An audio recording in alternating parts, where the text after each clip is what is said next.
Well, my last game week team selection didn't last long because Harry Kane is currently heading over on a plane to Bayern Munich, although it seems that Daniel Levy might have seen the Caicedo price tag and is now trying to personally hold the plane down and stop it from taking off until he can squeeze a bit more money out of Bayern Munich. But nonetheless, it certainly changes FPL for a bit, and I'm not going to go with Harry Kane in my FPL team, that's for certain, so I've had to put together a whole new draft, and that's what I'm going to be revealing to you all today, squeezing it in before the Game Week 1 deadline. If you're new around here, make sure to subscribe to the FPL Phillips YouTube channel, leave a thumbs up on the video as well to help me out with the algorithm and all that YouTube stuff, but let's get into it.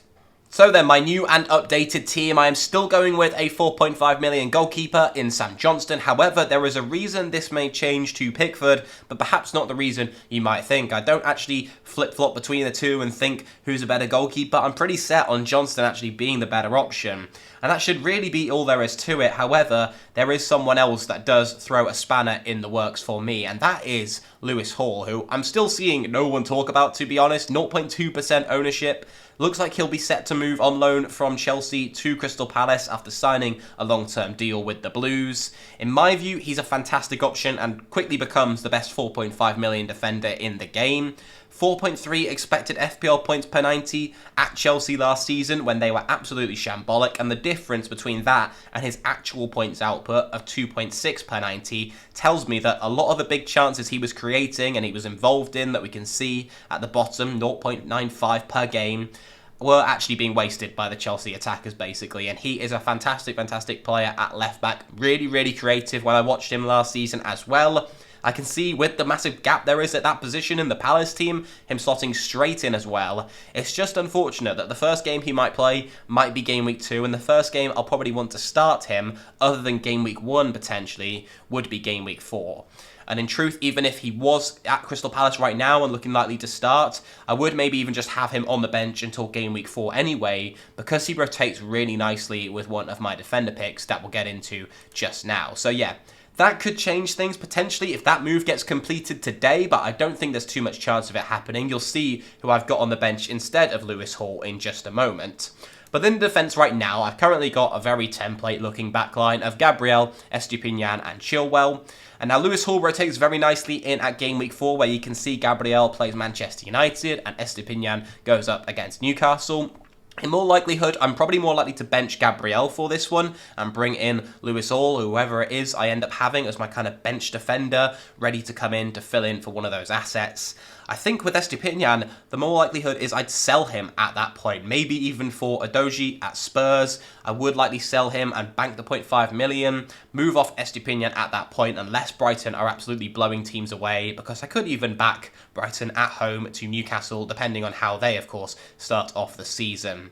And then finally, we've got Chilwell, who's looking at my team likely as a long-term prospect, to be honest. He's playing very high up, very attacking in this Chelsea system with the opposite fullback tucking in, meaning that he's kind of playing as a winger, getting into the box loads, as we saw last season at a lot of points. So definitely going nowhere in my team is Ben Chilwell. There is one player who I would really like to own that I'm currently not able to, and that is Luke Shaw. That's kind of part of the reason why I'm not going for Onana, is leaving 3 Manchester United outfield slots open, because I really like how we're looking at the start of the season, and I think Luke Shaw is one that's probably being overlooked, especially people going with Fernandes, Rashford and Onana. If you're blocking Luke Shaw coming in as a triple up, you might be able to just get rid of Bruno depending on how he starts the season, maybe even get rid of Rashford depending on how he starts the campaign. But Luke Shaw is definitely one I want to leave open the possibility of bringing into my side. In the midfield now is probably where there's the biggest debacle and the biggest dilemma for me. It's nothing to do with the first 3 midfielders. You can see on the left, Salah, Saka and Marcus Rashford look very likely to stay in my side. Saka and Rashford are 100% lock-ins, to be honest. It's Eze and Mbeumo as the 6.5 million midfielders, who I'm quite set on having 2 of, but I just don't know which ones I want to have. And namely, that's because I'm looking like, with the same case with Estupiñán, where I'm wanting to transfer out the Brighton assets, maybe where their luck kind of changes in terms of fixtures.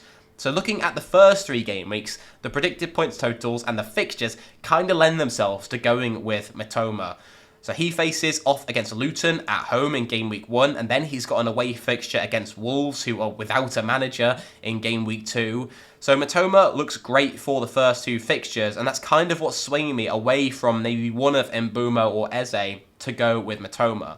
I really like Diaby as well, but my conclusion is to kind of wait and see on him, how Villa are performing. The Buendia injury could maybe hurt them as a side, but I still do think they'll perform well. He's just a new signing to the Premier League. I can wait and see with him. There are already 3 really good options next to that man, as you can see.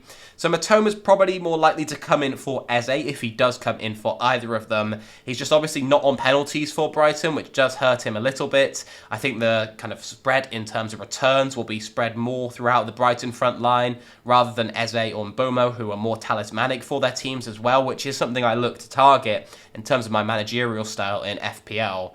So yeah, that's the kind of dilemma I'm having at the moment. Let me know, would you guys go for Mitoma and then just have the kind of money that I've got in the bank ready to switch over to someone like maybe even Richarlison in game week 3 or game week 4, which is what I'm looking likely to do at the moment. So I do have that 1 million in the bank. This team to value only comes to 99 million.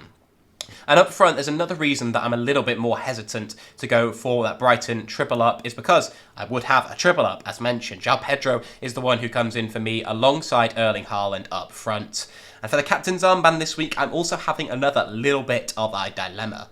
I use the All About FPL captaincy metrics to help me a lot, to be honest, with my captaincy last season, and it does go rather well for me. And they have Marcus Rashford very near Erling Haaland at the moment. So I am considering maybe even going with a bit of a rogue captaincy option in game week 1. But to be honest, I'll be captaining Salah in game week 2 anyway. That's probably not too much of a rogue option. But there is a differential captaincy in that kind of game week for me.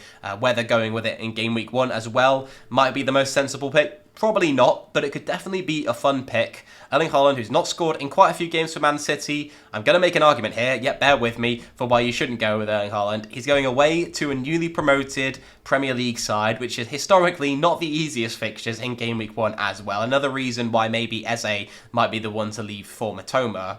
Whilst Marcus Rashford is home to Wolves, one of the sides that are the most all over the place, to be honest, during pre-season. You know, leaving them, the manager leaving due to the lack of signings or whatever the reason ended up being. I really back United to get off to a great start to the season at home, at Old Trafford. They historically do rather well. I remember the Leeds game a couple of years back where they absolutely blew them away in Game Week 1 as well.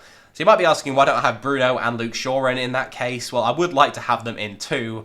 Maybe that could be the option if they downgrade Salah and you have Bruno in and Martinelli. That's just the way you choose to go. Personally, I'm looking at that Salah fixture in Game Week 2 and I just don't have the funds if I'm using Salah to go with Bruno Fernandes in my midfield as well. So I would like Mitoma in for Eze. That's probably a switch that I'm 50-50 on at the moment. And then Mbeumo is then in my side too. João Pedro up front on penalties for that Brighton side. I realised I didn't really talk about him. I just skipped straight over to the captaincy. But he's in that number 10 role, should be hopefully nailed for those first few game weeks where he's looked like he's playing a lot during pre-season. There are, of course, long-term, a lot of risks with all the Brighton assets, really. Mitoma's probably the most safe off the left-hand side. They've got a lot of players who can play in loads of different positions, coming in new signings as well who can fill in some of those roles. But João Pedro, at the start of the season, I really like the value he offers at 5.5 million. And now finally we need to talk about the bench to fill all that in, and we've got Mbeumo as the 4.5 million forward. I suppose could change to Balogun if he completes his move to West Ham today by surprise, but to be honest, he's going to take up an Arsenal slot because I don't see them getting changed over in the game quickly enough before the Game Week 1 deadline. Maybe if the move is 100% confirmed, his shirt's just not changed, and I could do that because I technically only have 2 Arsenal in my side at the moment with Gabriel and Saka, so it could be a way to get ahead of people, I suppose, but for now, not really too bothered. Mbeumo's going to be on the bench most weeks anyway, unless it turns out he's starting and getting a lot of minutes, and West Ham have a great-looking fixture.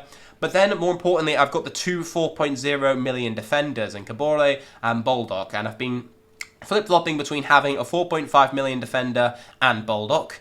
Personally, I like having the 1 million in the bank because it allows me to move to someone like a Richarlison from Eze or Mitoma, whoever ends up being in Game Week 3. Even if Richarlison starts off the season well, say, and he goes up a bit in price, I've still got the million there available for me. I may well have made another transfer by that point, of course, and I've had 2 free transfers, so Estepinian down to Adoji could also get me some money. but I like having the flexibility of the million in the bank. And as mentioned with Lewis Hall earlier, I'm not really too committed to one 4.5 million defensive option of choice. So I thought keep my options open, have a little bit more money in the bank as well, have a bit more flexibility in terms of moves I can be open to at the start of the season, maybe even a different forward for João Pedro or bringing in Luke Shaw or someone like that as mentioned. So the more money you can have in the bank whilst being happy with your team, the better, I suppose. I'm just choosing to kind of take that little bit of a risk, not commit to one 4.5 mil defender from the start, and be willing and able to use a transfer on it a few game weeks into the season perhaps. So yeah, that is my team. I've mentioned the kind of changes that could happen before the deadline. Maybe if there's a massive spanner in the works with the Man City news and Ortega's starting or something ridiculous like that, then maybe I may end up going for him. But to be honest, I'm not going to be focusing on the deadline hyperactively, waiting for the website to crash. And this, with Matoma maybe in at that 6.5 mil squad, would be the only change to my side as things are.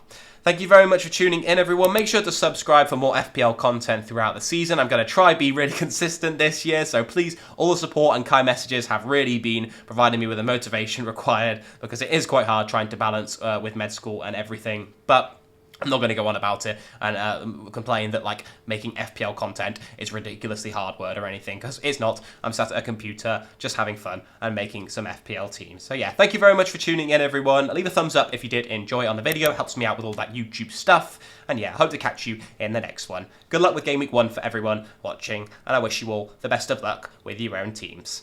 Goodbye.